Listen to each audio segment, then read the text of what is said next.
puede reconocer objetivamente la culpa, porque está el criterio de que se atravesó, se pasó la luz, lo que fuese, la infracción o la razón que achaca la culpa o la responsabilidad al otro, pero el reconocimiento general de que eso le puede ocurrir a cualquier persona lo va a disponer a usar criterios objetivos en vez de sencillamente hacer un berrinche para evitar el pago. El razonamiento realmente ayuda al acercamiento de las partes, independientemente de la distancia que haya entre ellas, como sucedió con los egipcios y los israelitas, cuando los egipcios reconocieron que, por ejemplo, era legítimo tener miedo. Los israelitas tenían miedo, y así lo expresaron en el proceso de negociación. ¿Y de qué tienen miedo? Tenemos miedo de que las tropas de los egipcios están en la frontera. ¿La atravesaron la frontera o están en la frontera del lado de Egipto? Están en la frontera del lado de Egipto. ¿Y entonces de qué viene el miedo? Ellos están en su territorio, pueden hacer lo que quieran con su territorio. Es que están en la frontera, pero estamos en el siglo XX. Eso fue hace unos años. Estamos en el siglo XX y resulta que los misiles son estratégicos, o sea, pueden disparar a una distancia de 1200 kilómetros y Tel Aviv está a esa distancia. Ergo, tenemos miedo porque desde Egipto pueden destruir Israel. Ese miedo es legítimo en la medida que se expresa. Si uno no expresa que tiene miedo, porque es vergonzoso decir que tiene miedo, no se va a hacer comprender a la otra parte eso, que es importante. ¿Sí? En realidad, el mundo reconoce que es legítimo tener miedo. Y ahora del otro lado, ¿y ustedes por qué israelitas se tomaron las colinas del Golán?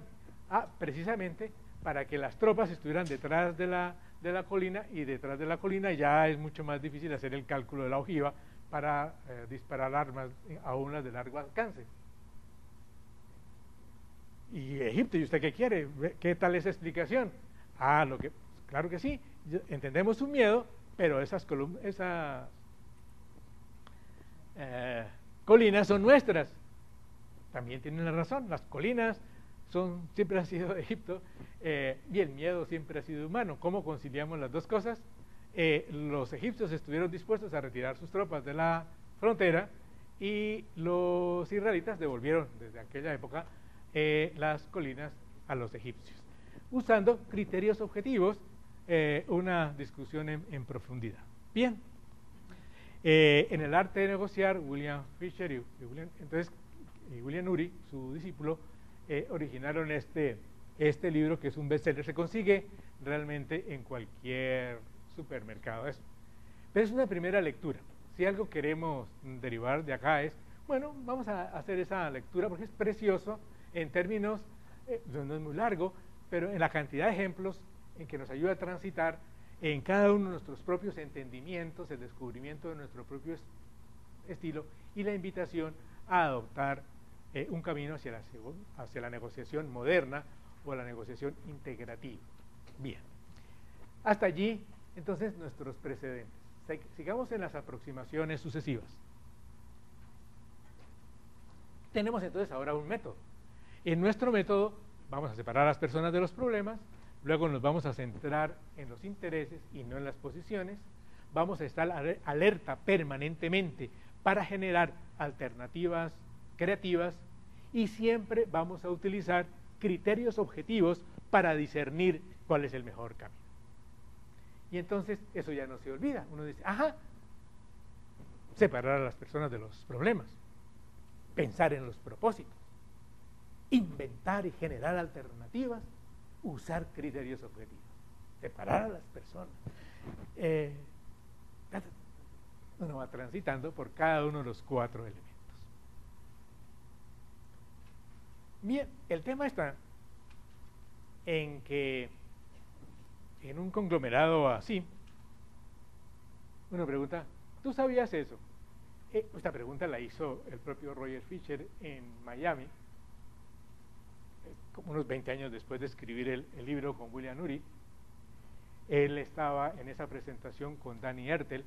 La población asistente era numerosísima, eran como 500 personas un hotel, en un salón,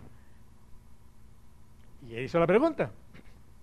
Él empezó la pregunta de manera diferente, no sé si les gustaba negociar. Él dijo, ¿quiénes se han leído mi libro?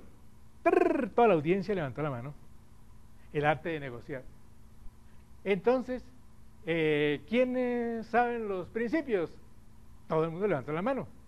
A ver, ¿cuáles son los principios?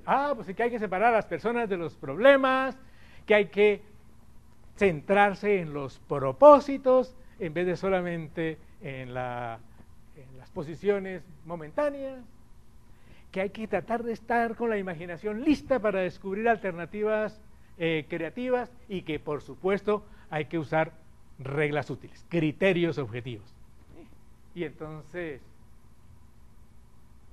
¿qué los trae aquí? El seminario era costosísimo, era de medio, valía $1,750, era un montón de plata en aquella época, y eran muchas personas. Y entonces, pero hizo mire, si conocemos los elementos de la negociación integrativa, ¿para qué vinieron ustedes a este seminario? ¿Para qué vinieron a este seminario? Aprender que ya saben los 4 principios, ahí están los fundamentos. ¿Hay algo más que se pueda aprender? Y entonces, sucedió más o menos lo mismo, ¿verdad? Mutis por el foro. Bueno, no, porque me mandó la empresa, pero no fue el caso, era un grupo de personas que había pagado su dinero, y entonces debería encontrar más explicaciones, pero de todas maneras no había así una explicación espontánea, un silencio, duró pocos segundos, él aprovechó rápidamente para intervenir. Yo les voy a dar la respuesta. Entonces se volvió a tomar, dice, la diferencia está en la preparación. ¿Saben por qué? Ustedes son exitosos. Éxito significa que más de la mitad de las veces ustedes consiguen lo que quieren. Entonces, están en este evento y ustedes están aquí en este momento presentes tratando de que yo pueda ayudarles a cumplir el objetivo que en ese momento él les propuso. Él dice, ustedes tienen, digamos, una probabilidad del 60% de las veces ser exitosos. Bien, la diferencia entre 60 y más está en la preparación. La idea es que si ustedes siguen con rigurosidad los principios que ahora vamos a, y lo practican, y lo utilizan, ustedes van a aumentar el 50% de probabilidad de éxito en sus negociaciones.